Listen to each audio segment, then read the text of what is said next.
की जब देहरादून में बात करें तो कई जैसे इरिगेशन के पद है 228 वाले, क्योंकि वो कहते हैं कि सरकार ने उनसे वादे किए थे कि 228 के पद भरेंगे। अभी तक वो धरने वगैरह पे बैठे हुए हैं, लेकिन सरकार की तरफ से अभी तक, क्योंकि आपके पास वो विभाग आता है, तो सरकार की तरफ से अभी तक कोई एक्शन नहीं लिया गया। कई बार ऐसा देखा गया है कि जो गाँव में सड़कें जाती हैं, उनमें वो गुणवत्ता नहीं मिल पाती। कई वीडियो सोशल मीडिया पे ऐसे वायरल होते हैं कि आज सड़क बनी और 1 हफ्ते बाद वो उखड़ जाती। तो उस पर भी कुछ प्रयास किया है कि गुणवत्ता है, जो अधिकारी सही से काम नहीं कर रहे हैं, उनके खिलाफ एक्शन लिया जाए? नहीं, निश्चित रूप में। और मैं समझता हूँ कि जहाँ के जनप्रतिनिधि जरा जरा जागरूक होते हैं। नमस्कार, सभी का स्वागत है पर्वतजन डिजिटल पर। मैं हूं आपके साथ विजय रावत। इस समय चौबट्टा-खाल विधानसभा भ्रमण पर लोग हमें, और जो वहां के विधायक भी हैं सतपाल महाराज जी, वो आज हमारे साथ में हैं। महाराज जी, अभी विधानसभा में घूम रहे हैं आप, और कैबिनेट का कहा है कि गांव-गांव में कैबिनेट लगी। क्या है सर ये पूरा एक मुहिम क्या है सरकार की, और जो गांव-गांव में कैबिनेट लगा रहे हैं, क्या कुछ है सर? सबसे पहले तो हम चाहते हैं कि पंचायतों को हम मजबूत करें, और उसी के मद्देनज़र रखते हुए हम लोग एक गांव के अंदर कैबिनेट भी लगाएंगे, ताकि गांव को मजबूत करने का संदेश जाए। और गांव में रात को रहेंगे भी और बातचीत भी करेंगे लोगों से, और गांव की समस्याओं को भी सुनेंगे। मेरा लक्ष्य यह है कि गांव की पंचायतों को मजबूत किया जाए और उनकी इनकम को बढ़ाया जाए। तो आप जानते हैं कि कई टनों हम लकड़ी इंपोर्ट करते हैं, करोड़ों की लकड़ी इंपोर्ट करते हैं हमारे देश के अंदर, क्योंकि लकड़ी की बहुत कमी है। तो हम चाहते हैं कि लकड़ी जगह-जगह लगाई जाए, जैसे मालाबार नीम है, उसको लगाया जाए, उसका टिक्का, उसका जो है ग्रेन होता है। बाँस लगाए जाएँ, जिससे पानी का रिजुवनेशन भी होगा, और बाँस भी होंगे, बाँस का फर्नीचर बहुत कीमती होता है। तो इस प्रकार से बहुत से फल के पेड़ लगाए जाएँ, जैसे नींबू हो गया, आपका आँवला हो गया, जो बंदर भी नहीं खाता है, कीवी हो गया। तो इस प्रकार से हमारा ये लक्ष्य है कि हम पंचायतों की इनकम को बढ़ाएँ, और हम ये चाहते हैं कि सभी इसमें मिल कर के काम करें, जिससे हमारी पंचायतें और भी सुदृढ़ हों।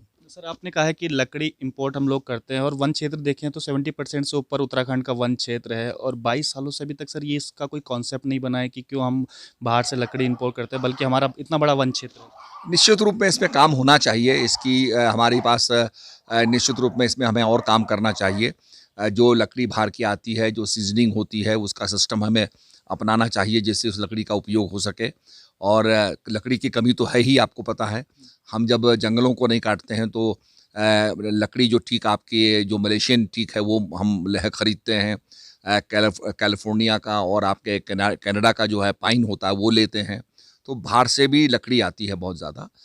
निश्चित रूप में अगर हम अपने देश के अंदर लकड़ी को उगाएँगे, पंचायतों में लकड़ी को उगाएँगे, तो इससे भी हमारे देश के अंदर जो बाहर का इम्पोर्ट जो हम कर रहे हैं, उसमें कमी आएगी। पर्यटन क्षेत्र में क्या कुछ कर रहे हैं सर, क्योंकि पर्यटन मंत्रालय भी आपके पास है। हम देख रहे हैं कि धामों के अलावा ऋषिकेश, हरिद्वार में अगर अन्य क्षेत्र में भी कुछ पर्यटन की संभावना तलाश रहे हैं कि वहाँ पे पर्यटन आकर्षित हो पाए। हाँ, 46 लाख यात्री आया है, और मैं सभी को धन्यवाद आपके माध्यम से देना चाहूँगा। कर्मचारियों को, अधिकारियों को, सभी ने मिल कर के इस पूरे को सफल किया है। हमारी जो चारधाम यात्रा है, हेमकुंड साहब को मिला कर के, तो 46 लाख यात्री लगभग आया है।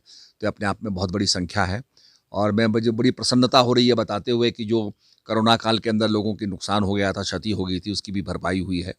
अब हम ये चाहते हैं कि इसको और रेगुलेट करें, इसको और अच्छा बनाएँ, और लोगों को और थोड़ा-सा हम और भी जगह ले जाएँ, ताकि और भी जो हमारे स्थान हैं, चार धाम के अलावा, जो हमने इसमें शैव सर्किट बनाया है। हमने 12 शंकर भगवान के मंदिर चुने हैं, गढ़वाल में 12 चुने हैं हमने, कुमाऊँ के अंदर।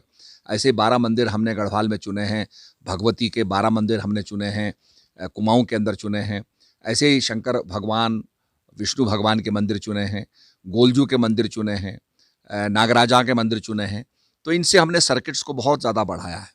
अब हम टूर ऑपरेटर से आग्रह कर रहे हैं कि भाई आप लोग जो है इन सर्किट्स का प्रचार प्रसार करें, ताकि यात्री चार धाम के अलावा और भी देख सकें। विंटर सीजन का कुछ प्लान है सर? हमने देखा है कि गर्मियों में काफ़ी पर्यटन आता है, लेकिन विंटर में एकदम ठप हो जाता है, कहीं पे पर्यटन नहीं आ पाता, तो इसके लिए भी कुछ प्लान है, हाँ, किया हुआ है? निश्चित रूप में इसके लिए भी हमारा प्लान है कि विंटर टूरिज़्म को हम बढ़ाएँ, शीतकालीन पर्यटन को बढ़ाएँ। और आप जानते हैं कि शीतकाल में हमारे गाँव माइग्रेट कर जाते हैं, जो भोटिया के जो हमारे गाँव हैं माइग्रेट कर जाते हैं, नीचे आ जाते हैं, पहाड़ सुनसान हो जाता है, पंडा समाज भी नीचे जो अपनी वृत्तियों में निकल जाता है। तो इस समय हम ये चाहते हैं कि जहाँ हमारी शीतकालीन पूजाएँ होती हैं, जैसे उसमें हमारे यमुना जी की पूजा यमुनोत्री में ना होकर के खरसाली में होती है, गंगा जी की पूजा मुखबा में होती है, शीतकालीन पूजा भगवान केदारनाथ की ऊखीमठ में होती है, और भगवान बद्री विशाल की पूजा पांडुकेश्वर में होती है, और जोशीमठ में होती है। तो ये शीतकालीन पूजा के जो स्थल हैं इनका प्रचार प्रसार हम कर रहे हैं और हम ये चाहेंगे कि आने वाले समय में टिमरसैन जो नीति घाटी में है वहाँ पर अमरनाथ की तरह एक स्वयंभू लिंग बनता है। वैसे तो वहाँ 5-6 लिंग बनते हैं पर ये पूरा शिव का परिवार लिंग रूप में आता है, तो उसका भी लोग दर्शन प्राप्त करें उसके लिए हम पूरे प्रयास कर रहे हैं। और हमारा ये भी प्रयास होगा भविष्य के अंदर कि जहाँ पर हमारे पंच केदार हैं और पंचबद्री हैं वहाँ पर भी हेली सर्विस हम लागू करें और हेली सर्विस के ज़रिए आदमी जल्दी ही सारे स्थानों का दर्शन करके अपना कल्याण करे, अपने को यहाँ से उत्तराखंड की सुंदरता को देखे। तो ये हमारा प्रयास होगा। पंचायती राज भी आपके पास है सर। पंचायती राज में देखा गया है कि छोटी-छोटी कई खामियां भी हैं, तो कुछ मजबूत करने का प्रयास भी किया है कि पंचायती राज को किस प्रकार से मजबूत किया जाए, किस प्रकार से गाँव-गाँव तक उस चीज़ को जोड़ा जाए? हाँ, निश्चित रूप में अभी पहले फ़ेज़ में हम लोगों ने अभी आदेश उसके पारित होने वाले हैं। जो हमारे ग्राम प्रधान हैं, जब कोई आपदा आती है तो सबसे पहले आपदा का वही फ़ेस करते हैं। तो लोगों को 10-10 हज़ार की राशि हमने उपलब्ध कराई है जिससे कि वो आपदा के अंदर राशि दे सकें, सहायता पहुंचा सकें। उसके बाद हमने ब्लॉक प्रमुखों को मजबूत करने के लिए ब्लॉक प्रमुख जो हैं ग्राम विकास अधिकारी बीडीओ की सीआर लिखेंगे और जिला पंचायत जो अध्यक्ष हैं वो सीडीओ की सीआर लिखेंगे। तो ये हमने मजबूती का कदम उठाया है। उनकी जो मांग थी कि भाई हमारा खर्चा भी हमें मिले तो वो भी हमने दिया है और हमारा लक्ष्य है कि हम अपनी पंचायतों को और मजबूत करें। इस समय 132 करोड़ हम लाए हैं और यहाँ पंचायत भवनों का निर्माण होगा। दीनदयाल मिनी सचिवालय का भी निर्माण होगा जिससे कि हम सारे सर्टिफिकेट्स वहाँ मिनी सचिवालय में दे सकें। तो हमारा लक्ष्य है कि पंचायतों को मजबूत करें और उत्तराखंड को मजबूत करें। सर विंटर सीजन पे और कुछ क्या प्लान है, क्योंकि कल जब हम बात कर रहे थे आपने ओली का भी उसमें जिक्र किया था कि उसको भी मजबूत करने की और कोशिश करें? हाँ, निश्चित रूप में जब शीतकालीन पूजा में लोग आएँगे, तो हमारे औली के अंदर हमारे विंटर गेम्स होने वाले हैं, स्कीइंग के होने वाले हैं और हमें स्कीइंग के पोटेंशियल को भी समझना होगा। फ्रांस में, जर्मनी में और स्विट्ज़रलैंड के अंदर लोग स्कीइंग का बहुत बड़ा टूरिज़्म है, बहुत बड़ा टूरिज़्म है। तो उसके पोटेंशियल को समझते हुए हमें स्कीइंग को डेवलप करना पड़ेगा। अगर उत्तराखंड हमारा स्कीइंग में अग्रगण्य हो गया, तो मैं समझता हूँ कि यहाँ की लोगों की इकोनॉमी ही बदल जाएगी। तो स्कीइंग जैसे औली हो गया, दारा बुग्याल हो गया और भी आली हो गया देवाल की तरफ, ये सारी चीज़ों को हमें डेवलप करना पड़ेगा। और औली के अंदर बर्फ़बारी देखने के लिए लोग बर्फ़ की तरफ आकर्षित हो रहे हैं, स्नो की तरफ आकर्षित होंगे तो निश्चित रूप में आइस स्केटिंग होगी। तो ये सारे गेम्स को लाने के लिए हम लोगों को काम करना होगा और जनता को आकर्षित करना होगा। स्कीइंग के लिए कुछ अभी चल रहा है, कोई रोड मैप इसमें तैयार है अभी स्कीइंग सर? के लिए तो औली में हमारा पूरा बना हुआ है, बहुत बड़ा इंफ्रास्ट्रक्चर बना हुआ है, जो करीब 130 करोड़ के का इंफ्रास्ट्रक्चर है और उसमें जब बर्फ़ होता है तो हमारे गेम्स होते हैं। क्लाइमेटिक चेंजेस उसमें बदल जाते हैं तो हमने गौरसों में हम टैप कर रहे हैं, तो गौरसों में गारंटीड बर्फ़ रहेगी और गौरसों के अंदर हम सारे स्पोर्ट्स जो हैं लगभग 7-8 स्पोर्ट्स जो इंटरनेशनल हैं, वो संपन्न करवा पाएँगे। सर अभी मैं देख रहा था कि जब देहरादून में बात करें तो कई जैसे इरिगेशन के पद है 228 वाले, क्योंकि वो कहते हैं कि सरकार ने उनसे वादे किए थे कि 228 के पद भरेंगे। अभी तक वो धरने वगैरह पे बैठे हुए हैं, लेकिन सरकार की तरफ से अभी तक, क्योंकि आपके पास वो विभाग आता है, तो सरकार की तरफ से अभी तक कोई एक्शन नहीं लिया गया है। उसमें अध्याचन भेजा हुआ है हमारा और मैंने मुख्यमंत्री जी से भी बात की है, उसमें वो फिर से विचार कर रहे हैं। तो मैं समझता हूँ कुछ पद उसमें किए जाएँगे, तो मैंने मुख्यमंत्री जी से कहा है कि लोग बैठे हुए हैं और जब अध्याचन में हमने भेजा है, सभी डिपार्टमेंट्स ने अपनी रिकमेंडेशन भेजी है, तो उसमें कुछ तो होना ही चाहिए। सर पीडब्ल्यूडी पर क्या कुछ विचार चल रहा है? पीडब्ल्यूडी को और किस प्रकार से गाँव-गाँव तक पहुँचाने का है, मजबूत करने का प्रयास किया जाए? पीडब्ल्यूडी में हमारा लक्ष्य ये है कि हम कनेक्टिविटी दें और गांव-गांव तक सड़कों को पहुंचाएं और सुविधा दें और मैं चाहता हूं कि जो हमारे सड़कों के अगल-बगल में जंगली घास खड़ी है जिससे पता नहीं चलता कि दीवार कहाँ है, सड़क कहाँ है, नाली कहाँ है, तो उसको भी कटवाने का हमारा लक्ष्य है। और आपने देखा होगा कि गाँव की सड़कें तो हमारी अच्छी हैं, पर जहाँ ख़राब सड़कें हैं तो वो भी हमें रिपेयर करनी होगी। कभी-कभी क्या होता है कि सड़क बनती है और बनने के बाद वहाँ क्रशर आ जाता है और क्रशर से जब बड़े-बड़े ट्रक्स चलते हैं तो सड़क टिक नहीं पाती है। तो उसी के अनुरूप भी सड़क होनी चाहिए, गड्ढा मुक्त होनी चाहिए, ये हमारा लक्ष्य है। पर आप जानते हैं कि इतनी बड़ी सड़कें हैं, एनएच है और इसके बाद पीएमजीएसवाई की सड़कें हैं, तो एक बहुत बड़ा काम है अपने आप में जो हम लोग कर रहे हैं। और बरसात जब होती है तो इरेटिक बरसात होती है, कभी बहुत ज़्यादा बरसात हो रही है, तो उसको देखते हुए भी हम लोगों ने काफ़ी काम किया है और करना बाकी है।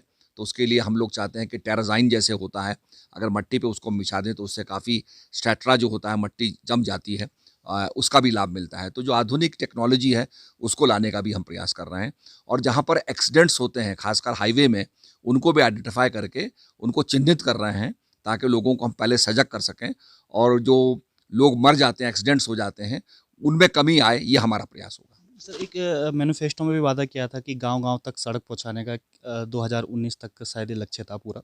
तो उस लक्ष्य में अभी कहाँ तक पहुँचे हैं? क्या पूरा हो चुका है कि अभी और उसमें कुछ गाँव छूट गया है जहाँ पर कनेक्टिविटी उनकी होनी है? हमारे गाँव छूट गए हैं, तोक छूट गई हैं, तो उनको भी प्रयास किया जा रहा है क्योंकि आप जानते हैं कि बहुत बड़ा पहाड़ है, बहुत विशाल पहाड़ है और इसमें गाँव से हट कर के लोग तोक भी बना लेते हैं, तो उनको भी कनेक्ट करने का हम प्रयास कर रहे हैं। कई बार ऐसा देखा गया है कि जो गाँव में सड़कें जाती हैं उनमें वो गुणवत्ता नहीं मिल पाती। कई वीडियो सोशल मीडिया पे ऐसे वायरल होते हैं कि आज सड़क बनी और 1 हफ्ते बाद वो उखड़ जाती है। तो उस पर भी कुछ प्रयास किया है कि गुणवत्ता है, जो अधिकारी सही से काम नहीं कर रहे हैं, उनके खिलाफ एक्शन लिया जाए? नहीं, निश्चित रूप में और मैं समझता हूँ कि जहाँ के जनप्रतिनिधि ज़रा ज़रा जागरूक होते हैं, वो पहले ही हमें सूचना दे देते हैं कि साहब बरसात हो रही है, फिर भी लोग यहाँ डामरीकरण कर रहे हैं, तो हम उस पे एक्शन लेते हैं। तो जनता का भी जागरूक होना बहुत ज़रूरी है, ताली दोनों हाथों से बजती है।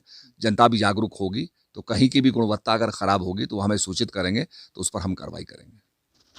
तो ये थे हमारे साथ कैबिनेट मंत्री सतपाल महाराज जी। तो तमाम विषयों पे हम लोगों ने बात करी कि किस प्रकार से जो पीडब्ल्यूडी है, वो बेहतर उसको किया जाए, उसके बाद पर्यटन है, उसके ऊपर क्या-क्या स्कीम है। तो तमाम इन मुद्दों पर बात करी। फिलहाल चौबट्टा-खाल विधानसभा में है, सतपाल महाराज जी गाँव-गाँव जा रहे हैं। आज आज भी इनका भ्रमण का कार्यक्रम है। तो जो एक मुहिम चलाई है गाँव-गाँव भ्रमण पे, गाँव-गाँव की समस्या को सुनने का, तो एक बहुत अच्छी ये मुहिम है सरकार की तरफ से। लगातार हम लोग आपको और मंत्रियों से भी मिलाते रहते हैं, गाँव-गाँव की समस्या भी दिखाते रहते हैं। तो फिलहाल आज के लिए इतना ही। आप देख रहे थे आपका अपना प्रवचन डिजिटल।